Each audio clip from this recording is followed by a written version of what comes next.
लोकसभा चुनाव के बीच ईवीएम से जुड़े मामले पर सुप्रीम कोर्ट का बड़ा फैसला सामने आया है। सुप्रीम कोर्ट ने उन याचिकाओं को खारिज कर दिया है जिनमें वीवीपीएटी पर्चियों के साथ ईवीएम वोटों के 100% मिलान का अनुरोध किया गया था। इसके अलावा कोर्ट ने चुनाव के लिए बैलेट पेपर सिस्टम की मांग को भी खारिज कर दिया है। चलिए पहले आपको इस मामले पर वरिष्ठ वकील प्रशांत भूषण का बयान सुनवा देते हैं। इसके बाद आपको मामले से जुड़ी बड़ी बातें भी बताएंगे और ये भी बताएंगे कि ईवीएम यानी इलेक्ट्रॉनिक वोटिंग मशीन आखिर काम कैसे करती है। हम लोगों का ये कहना था कि ये ईवीएम जो हैं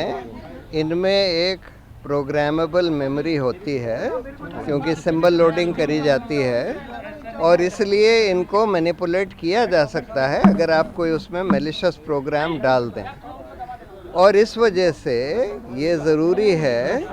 कि जो वीवीपैट है उसका पूरा पेपर ट्रेल का ऑडिट होना चाहिए, सारे वीवीपैट स्लिप्स को काउंट करना चाहिए। और क्योंकि वीवीपैट में भी काला शीशा लगा दिया गया था तो इस वजह से हम लोग ये कह रहे थे कि या तो उसका ट्रांसपेरेंट शीशा करिए और या नहीं तो उसको जो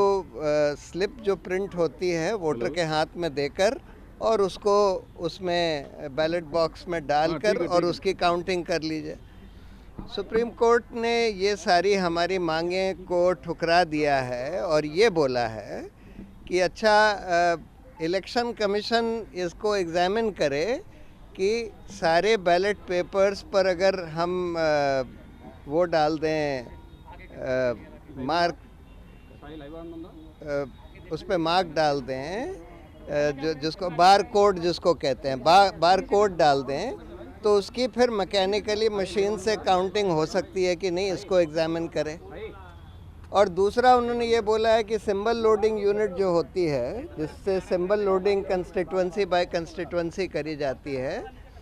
उसको कम से कम 45 दिन तक चुनाव सील करके रखा जाए और चुनाव के बाद कम से कम 45 दिन तक रखा जाए, जिससे कि अगर कोई इलेक्शन पिटिशन फाइल होती है, कोई उसकी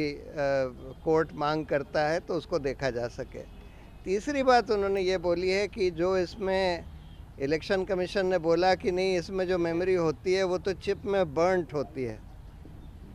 और तो कोर्ट ने ये बोला है कि जो भी बर्नट मेमोरी है उसमें 5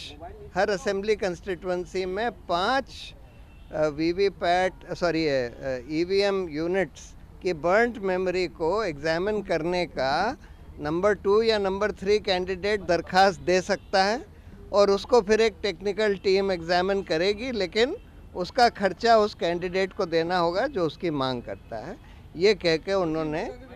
ये सारी पिटीशन डिस्पोज ऑफ कर दी। इस मामले की सुनवाई के दौरान हाल ही में चुनाव आयोग ने सुप्रीम कोर्ट से कहा था कि ईवीएम के निर्माता को ये पता नहीं होता कि कौन सा बटन किस राजनीतिक दल को आवंटित किया जाएगा या कौन सी मशीन किस राज्य या निर्वाचन क्षेत्र को आवंटित की जाएगी। मशीनों और उनकी वीवीपीएटी इकाइयों के कामकाज पर सवालों का जवाब देते हुए आयोग के एक वरिष्ठ अधिकारी ने बताया था कि वोटिंग यूनिट में बैलेट यूनिट, कंट्रोल यूनिट और वीवीपीएटी यूनिट शामिल होती है। मतदान से 7 दिन पहले उम्मीदवारों या उनके प्रतिनिधियों की मौजूदगी में वीवीपीएटी मशीन की 4 MB फ्लैश मेमोरी पर चिन्हों की तस्वीरें अपलोड की जाती हैं। अधिकारी ने उस प्रोसेस के बारे में भी बताया था जिसके तहत जब कोई बटन दबाया जाता है तो यूनिट से कंट्रोल यूनिट को मैसेज जाता है जो वीवीपीएटी यूनिट को अलर्ट करती है और फिर जो बदले में दबाए गए बटन से मेल खाने वाले चिन्ह को प्रिंट करती है। चुनाव आयोग ने बताया कि मशीनें मतदान की तारीख से पहले स्ट्रांग रूम में रखी जाती हैं और उन्हें एक तरफा तरीके से खोला नहीं जा सकता। अधिकारी ने कहा मशीनों को मॉक पोल के बाद आगे बढ़ाया जाता है और उम्मीदवारों को इसके लिए अपनी मर्जी से 5% मशीन चुनने की अनुमति दी जाती है। उन्होंने कहा कि मतदान के दिन भी मॉक पोल होता है और वीवीपीएटी पर्चियां निकालकर गिनती और मिलान किया जाता है।